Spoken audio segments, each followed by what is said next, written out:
여러분들은 저 게시판에 1년치 교회력과 성서인과가 잘 나와 있는데요. 가장 길죠. 교회력 가운데 성령 강림 주일이 가장 긴 기간을 차지하고 있다는 것은 무슨 의미일까요? 우리에게 성령의 의미가 중요하다는 것 아니겠습니까? 12월 첫째 주 대림절이 교회력의 시작인데 그때까지 앞으로 오늘을 제외하고 24주간 남았어요. 24주간 동안 우리가 성령 강림 주일을 성령 강림절의 기간을 보내게 되었습니다. 그래서 너무 길어서 나머지 12주 정도를 또 창조절이라고 부르기도 합니다.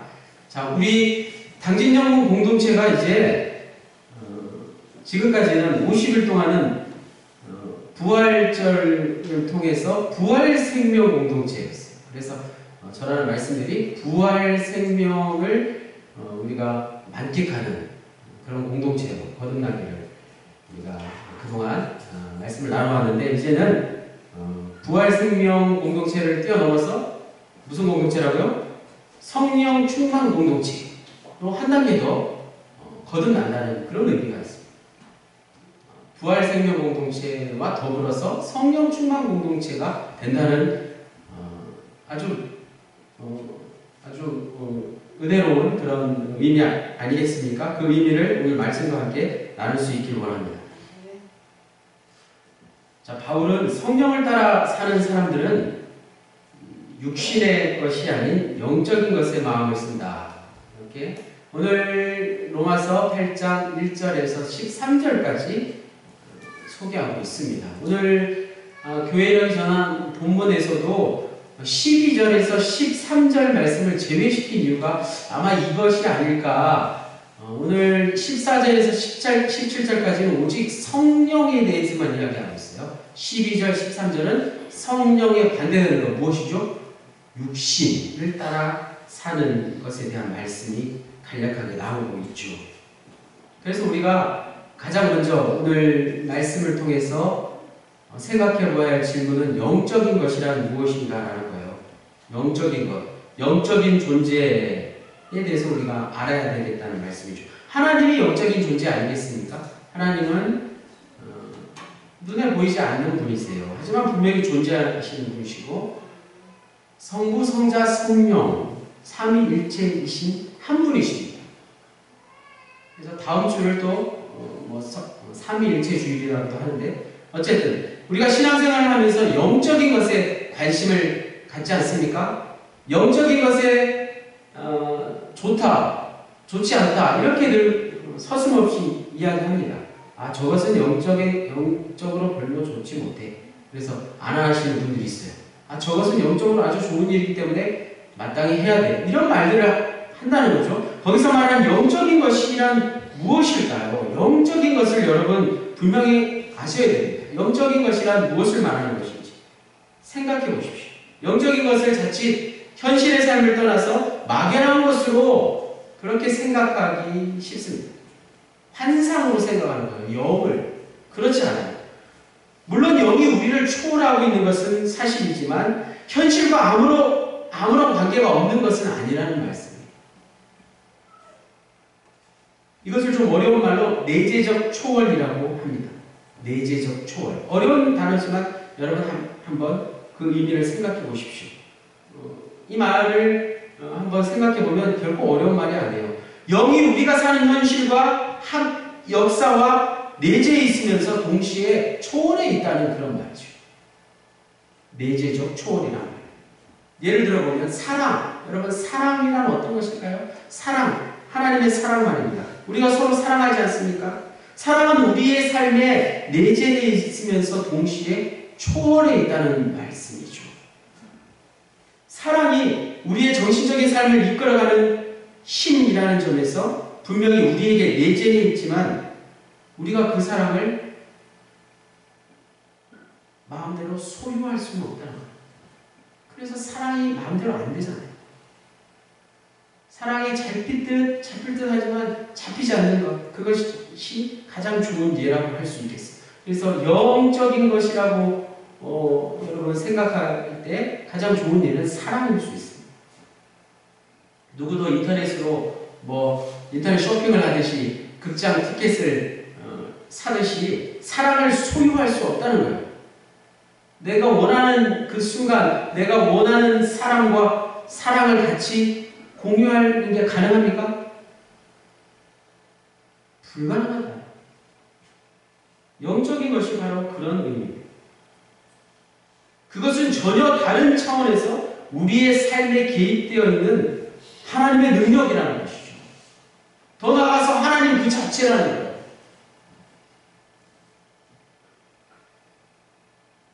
그렇다면 성령을 따라 사는 사람들이 힘써야 할 영적인 것들은 무엇이 있을까요? 그래서 성령에 대해서 많이 생각하면 생각할수록 가장 근접한 답은 성령은 하나님의 영, 그리스도의 영, 생명, 수음, 바람, 여러 가지로 생각할 수 있는데 바로 생명에 관계된 것이라고 말할 수 있어요. 성령은 생명을 살리는 것이라고 말할 수 있는 것이죠. 성령은 곧 생명이라고도 말할 수 있습니다. 영적인 것은 곧 생명을 살려내는 일이라는 사실이죠. 따라서 우리가 성령을 따라 사는 사람인지 아닌지는 우리가 생명을 추구하는 사람인지 아닌지, 우리가 생명을 소중하게 여기는지 아닌지를 통해서 확인할 수 있다는 사실입니다. 자, 첫 번째 질문은 영적인 것이란 무엇일까? 였고, 두 번째 질문은 그러면 생명은 무엇일까? 라는 질문이죠. 영적인 것이 생명이라고 한다면 당연히 생명이 무엇인지 알아야지 우리가 성령을 따라 사는 사람이 어떤 사람인지 알 수 있죠. 그런데 생명이 무엇인지도 아는 게 쉽지가 않죠. 생명 말입니다. 생명. 이 세상에 존재하는 모든 생명체가 어떻게 태어나는지 또 어떻게 죽는지 우리가 알 수 없잖아요. 생명 그것도 인간이 마음먹은 대로 어찌할 수 없는 것입니다. 온 세상 만물을 정확하게 디자인하고 있는 그 무엇이 있는가를 생각해 보게 되는 것입니다. 그래서 우리 믿는 사람들은 세상 모든 만물을 주관하시는 분이 하나님이시라고, 그 하나님이 모든 생명의 토대라고 말할 수 있는 것입니다. 생명은 곧 하나님, 하나님은 곧 생명이시라는 말씀입니다.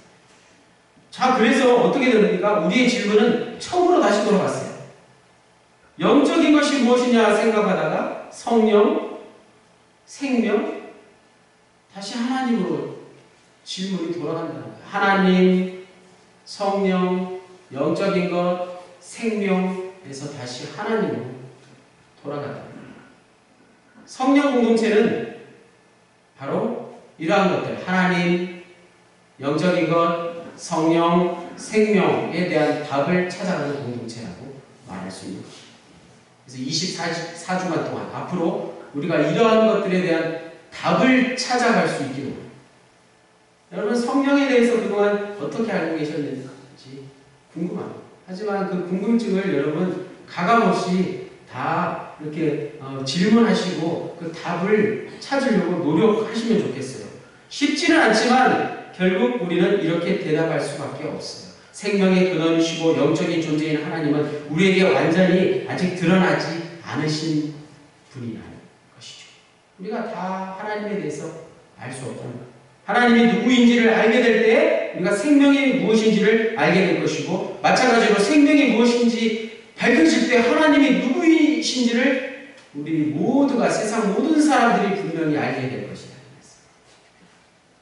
우리는 그 과정에 있는 사람들. 자, 오늘 14절 말씀, 하나님의 자녀인가요? 14절 말씀의 키워드는 하나님의 아들입니다. 하나님의 아들이라고 분명히 말씀하고 있어요. 그 말씀의 의미를 나눠보겠습니다. 요한복음 1장 12절, 우리가 잘 아는 말씀이죠. 요한복음 1장 12절, 영접하는 자, 곧 그 이름을 믿는 자들에게는 하나님의 자녀가 되는 권세를 주셨습니다. 사도 요한이 우리를 하나님의 자녀라고 그렇게 말씀하고 있습니다. 하나님의 자녀라는 말도 놀라운데 오늘 본문에는 분명히 무엇이라고 말씀하고 있다고 해요? 14절에 하나님의 자녀가 아니라 하나님의 아들, 여기서 뭐 아들, 딸 이렇게 차별하는 게 아니에요. 다시 본문 16절에 가면 하나님의 자녀라고 하나님의 아들과 같은 의미라는 것을 설명해 주고 있어요. 영어 성경에는 Son of God 해서 Son이 소문자로 되어 있어요. 그런데 예수 그리스도는 The Son, 대문자 S를 써서 The Son of God이라고 구분하고 있다는 것이죠. 하나님의 아들이 누구라고요? 예수님, 당연히 예수님이지만 오늘 본문 14절에서는 하나님의 아들이 저와 여러분이라는 거예요. 굉장히 놀라운 표현 아니겠습니까? 구체적으로 하나님의 자녀보다 더 구체적인 표현 아니겠습니까? 하나님의 영으로 인도함을 받는 사람이란 뜻이죠. 바로 예수 그리스도를 믿고 성령의 인도를 받은 거로 살아가는 사람, 하나님의 아들, 하나님의 자녀라는 뜻입니다. 하나님의 아들이 잘 와닿지 않는 이유는 우리가 그 반대를 생각해 보지 않아서 하나님의 아들의, 하나님의 자녀에 반대되는 사람을 우리가 알아보면 하나님의 아들, 하나님의 자녀가 얼마나 귀한 것인지 알 수 있습니다. 13절 말씀 다 같이 읽어볼까요? 오늘 본문 앞절이죠. 로마서 8장 13절 시작. 너희가 육신대로 살면 반드시 죽을 것이로되 영으로서 몸의 행실을 죽이면 살리니. 육신에 대한 말씀이 나오죠. 하나님의 자녀, 하나님의 아들의 반대는 육신을 따라 사는 사람이라는 것이죠. 육신대로 살면 반드시 죽을 것이라는 무서운 말씀인가요? 여기서 죽는다는 의미는 단순히 육체적인 죽음을 말한다기보다는 죄에 대한 연불로서 하나님과 영원히 분리되는 것을 말하는 것이죠. 담임사관님 자주 말씀드린 영적인 죽음을 말하는 것입니다. 사람이 살아있다고 다 산 게 아니라는 거예요. 영적으로 죽은 사람이 있다는 것입니다. 육신대로 산다는 것은 육신의 욕망을 따라 행하는 모든 행실을 말합니다. 육신대로 살다 보면 여러분 잘 아시잖아요. 어떻게 됩니까? 지금 이 시간에 여기 앉아 있을 수가 있습니까? 육신을 따라 살면 밖에 나가서 뭐라도 하면서 돈을 버는 게 더 낫지 않습니까? 육신대로, 육신의 욕망에 이기지 못하고 살다 보면 정말 이 시간에도 어디 정말 나쁜 곳에 가서 시간을 때우고 있지 않겠습니까? 그것을 말하는 것이죠. 그러나 하나님의 자녀, 하나님의 아들 그렇지 않다는 거예요. 육신을 따라 결코 사는 사람들이 아니라는 말씀입니다. 성령에 따라서 성령이 우리에게 친히 오심으로 말미암아 이제 우리는 하나님의 은혜에 빚진 자로서 성령을 따라 육체의 욕망을 이기고 승리하는 삶을 살게 되었다는 놀라운 말씀이죠. 그 중간에 성령이 있는 거예요. 성령이 우리에게 오심으로 이 모든 게 가능하게 되었다는 말씀. 율법이 아니라 성령인 것입니다. 15절에서 16절에 양자의 영에 대해서 구체적으로 부연해서 말씀하고 있습니다. 15절, 16절 다 같이 읽겠습니다. 시작. 너희는 다시 무서워하는 종의 영을 받지 아니하고 양자의 영을 받았으므로 우리가 아빠, 아버지라고 부르짖느니라. 성령이 친히 우리의 영과 더불어 우리가 하나님의 자녀인 것을 증언하시나니. 아멘. 우리가 하나님의 자녀인 것을 가르쳐 준 것은 성령. 15절, 16절의 핵심이 되는 표현으로는 양자의 영. 양자의 영 말이에요. 성령은 우리를 친히 무서워하는 종에서 양자의 영을 받게 하셔서 하나님의 자녀로 만들어 주셨습니다. 성령은 여기서 말하는 종은 나쁜 의미죠. 눈치를 보고 무슨 대가를 바라는 종을 말하는 거예요. 그렇게 행동하는 종을 이제 스스로 거리낌 없이 자유롭게 살아가는 그런 하나님의 자녀로 변화시켜 주셨다는 말씀. 자, 우리가 15절 말씀에 나오는 무서워하는 종의 영에 대해서 한번 생각해 볼 수 있습니다. 무서워하는 종의 영. 무엇일까요? 종의 영이 인간을 무서움으로 끌고 간다는 말씀은 매우 설득력이 있는 말씀이에요. 오늘 우리가 이 말씀의 의미만 잘 깨달아도 더 이상 종의 영에 사로잡히지 않게 될 수 있습니다. 자, 우리가 그동안 믿음을, 신앙을 어떻게 알고 있었습니까? 기독교 신앙을 극단적인 무서워하는 종의 영으로 잘못 이해하지는 않았나요? 어떤 예가 있나요? 여러분, 신앙의, 믿음의 두려움을 가지고 신앙생활을 한 적이 없으십니까? 헌금에 대한 부담감, 헌금에 대한 두려움이나 공포심을 조성하는 일도 있습니다. 또 우리가 그동안 생각해왔던 지옥에 대한 생각도 마찬가지예요. 헌금은 앞서 봉헌 기도 드린 대로 선교에 대한 자발적인 참여와 공동체의 거룩한 연대의식으로 참여하는 것이지 하나님을 시험의 대상으로 삼거나 다른 사람을 의식해서 마지못해 드리는 게 아니라는 말씀.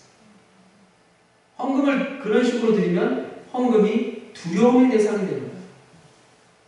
헌금이 종의 영이 인간을 무서움으로 끌고 가는 기능을 하게 되는 말입니다. 지옥 역시 마찬가지예요. 우리가 아직은 알 수 없는 종말의 표상이자 지옥은 우리가 아무도 가본 사람이 없어서 아무도 지옥에 대해서 아는 사람이 없는데 성경에 나온 문자 그대로 지옥을 해석해서 유황불에 잠시도 피할 수 없다는 식으로 공포를 조성한다는 것은 주일학생들에게나 이야기해 줄 법한 이야기죠. 그런데 어른이 되어서도 그 지옥 얘기를 강단에서 서슴없이 한다거나 그 이야기를 통해서 두려워 떤다는 것, 통한다는 거죠. 이런 건 참으로 안타까운 일이라는 말씀. 신앙은, 믿음은 두려움의 대상이 아니라는 것이죠. 여러분, 신앙생활하면서 두려움을 갖지 마십시오. 어떤 교회 일을 하거나 교회에서 신앙생활하는 모든 공동체의 일들 가운데 두려움의 대상이 있다는 것은 다시 한번 생각해 보십시오. 신앙은, 믿음은 뭐의 대상이 아니라고요? 두려움의 대상이에요. 하나님의 자녀의 기쁨을 누리는 것이지, 기쁨의 대상이지, 승리의 대상이지, 두려움의 대상이 결코 아니라는 것이죠. 하나님은 그런 분이 아니시다. 더 구체적인 예가 많이 있어요. 지난주 한 주간 동안 한국 교회에서 일어난 일들을 보면 여러분 잘 아실 수 있어요. 뭐 다 노골적으로 말씀드리지는 않지만 말씀을 드리지 않을 수 없는 이야기들이 몇 가지 있습니다. 6월 1일 날 사회적으로 문제가 되고 있는 서울 강남의 큰 교회에서 헌당식을 열었어요. 헌당식 아시죠? 헌당식. 건물을 지으면 헌당식을 하잖아요. 교회 건물을 완공하고 한참 후에 헌당식을 했는데 너무 화려한 교회에 너무 화려한 헌당식이 있었다는 거죠. 이것은 가난을 두려움의 대상으로 여기는 교회의 대표적인 모습 아니겠습니까? 더 이상 지긋지긋한 가난에서 벗어나서 우리도 이렇게 잘 살게 되었다는 것을 과시하고자 하는 거예요. 그래서 성장주의에 발목 잡힌 한국 교회의 모습이 그대로 적나라하게 드러나고 말았어요. 초대교회는 여러분 결코 가난을 두려워하지 않았다는 거예요. 가난하지만 가난하다고 생각하는 이가 하나도 없었다고 사도행전은 말씀합니다.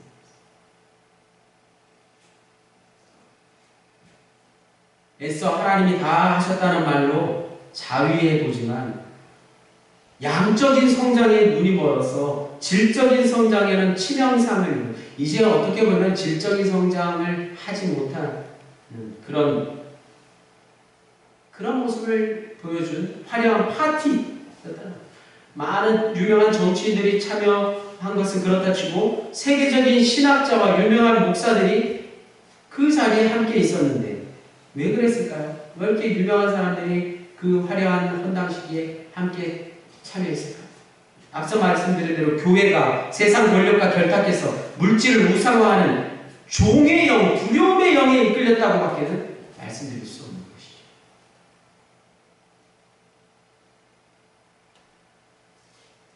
반대로 양자의 영은 생명이 충만한 것이죠.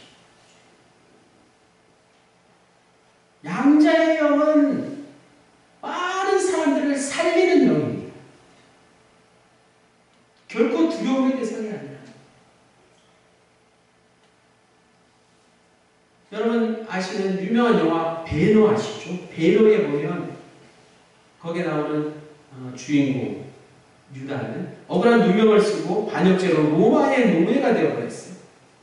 그래서 노예상에 끌려가다가 목이 말라서 물 한 모금 마시려고 할 때 그에게 물을 주지 말라고 로마 군사들이 하는데 예수님이 오셔서 그에게 물을 이렇게 건네는 장면이 살짝 스쳐져요. 그 장면을 못 본 사람들은 놓칠 수가 있어요. 베너가 예수님을 잠깐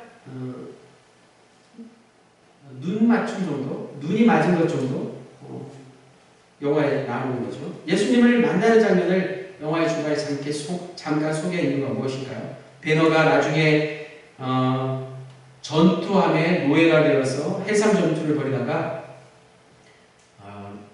로마 제국의 생명을 구하는 일이 극적으로 일어납니다. 그래서 베너가 그 로마 제국의 양자가 되어서 자신의 모든 재산을 합법적으로 양자인 베너에게 상속해주는 일이 일어나죠.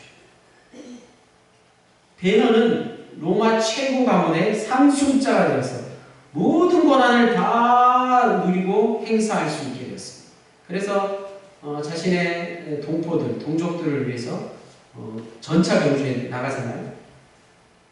그리고는 영화의 마지막 장면에 베너가 문둥병을 앓고 있던 어머니와 누이를 데리고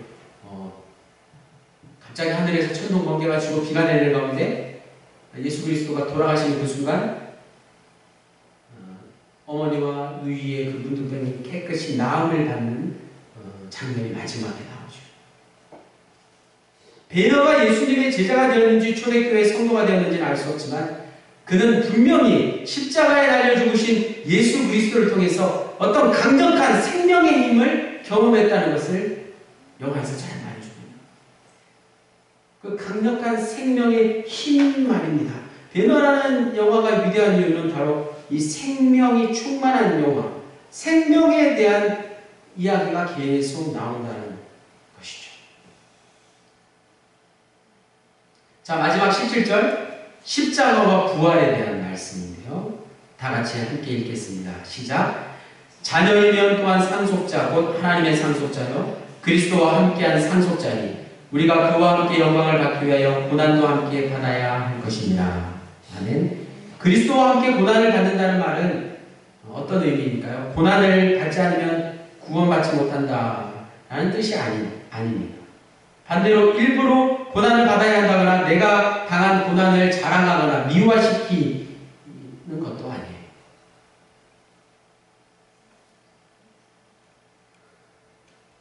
예수 그리스도와 함께 고난을 받아야 할 것이라는 말씀은 겸손하신 예수님이 십자가에서 우리를 위해 고난당하신 의미를 함께 생각해 볼 수 있어야 된다는 그런 말씀이죠.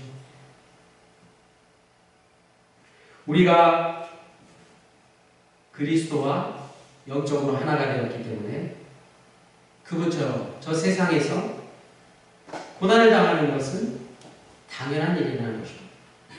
그리고 그 고난에 맞서 인내로서 극복해낼 수 있다는 사실.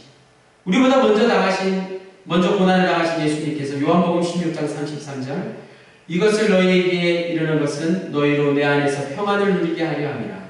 세상에서는 너희가 환난을 당하나 담대하라. 내가 세상을 이겨노라. 이 말씀으로 오늘 우리를 위로해 주고 계십니다. 자, 성경 강림주의를 맞이해서 오늘 우리가 알아보고 있는 이 영적인 세계는 눈으로 보는 것이 아니라 경험하는 것이다. 경험한다는 것은 무조건 믿는다는 게 아니라 그럴 만한 충분한 이유를 알고 절대적인 대상과의 만남에 믿음이라는 열쇠가 필요하다는 것을 말해줄 것이죠. 우리가 무조건 믿는다는 게 아니에요. 어떤 믿음에는 분명한 이유가 있고 우리는 믿음을 하나님을 만나는 그 열쇠로 생각할 수 있다는 것이죠. 자, 바울은 17절 말씀에서 상속자라는 열쇠를 우리에게 말씀해 주고 있습니다. 우리는 하나님의 자녀이기 때문에 당연히 하나님의 상속자가 된다는 말씀이에요. 여기서 무엇을 우리가 상속받기에 될 수 있을까요? 우리가 상속받는 것은 무엇입니까? 십자가와 부활인 것이죠. 그리스도와 함께 받을 영광은 바로 생명 가운데 가장 확실한 생명이라고 할 수 있는, 생명의 실체라고 할 수 있는 부활이라는 말씀이에요. 생각해 보십시오. 우리가 알고 있는 생명이라는 것에 부활보다 더 찬란한 꽃은 없습니다. 더 놀라운 것은 예수 그리스도를 통해서 우리가 하나님의 자녀가 되었을 뿐만 아니라 그분과 더불어 부활이라는 생명을 상속받았다는 말씀이죠. 그렇다면 우리가 잘 알지 못하는 생명이 가득한 이 세상에 우리가 살고 있지만 결국 믿는 자들은 부활을 통해서 궁극적인 생명의 세계에 들어갈 수 있게 된 것입니다. 그것을 알게 해주신 성령의 도우심으로 이것을 믿는 사람들은 이 세상에서 평안을 누리며 살게 됐습니다. 그래서 성령 충만은 부활 생명의 연속선상에 있는 것입니다. 자, 오늘 말씀 성령이 친히 오셨네. 오늘 본문에 나오는 표현대로 성령은 우리에게 친히 오셨습니다. 오늘 우리는 교회력 절기에 맞춰서 성령이 우리에게 친히 오심으로 다시 한번 초대교회와 같은 성령 충만 공동체가 되기를 소망합니다. 성령 충만 공동체는 부활 생명의 영광을 누리고 있지만 세상에서의 고난을 마다하지 않습니다. 이것은 교회라는 울타리 안에만 갇혀있는 극단적인 그런 개인주의를 지향하는 게 아니라는 말씀이에요. 우리끼리 교회 안에 모여서 잘 먹고 잘 살자는 것이 아닙니다. 우리네 인생살이는 고난의 연속입니다. 학생들의 학교 생활과 청년들의 직장을 얻기 위한 몸부림들, 그리고 가족을 먹여 살리기 위한 여러분의 직장 생활, 사업들이 모두가 다 고난의 연속들 아니겠습니까? 우리가 고난이라고 말을 하지 않지만 우리의 삶 자체가 고난일 수 있다는 것입니다. 그러면서 우리는 또 마음에 들지 않는 이들과도 어울려 지내야만 하고, 심지어 앞서 말씀드린 대로 무서워하는 종의 영을 받은 이들과도 더불어 함께 살아야 한다는 말씀이에요.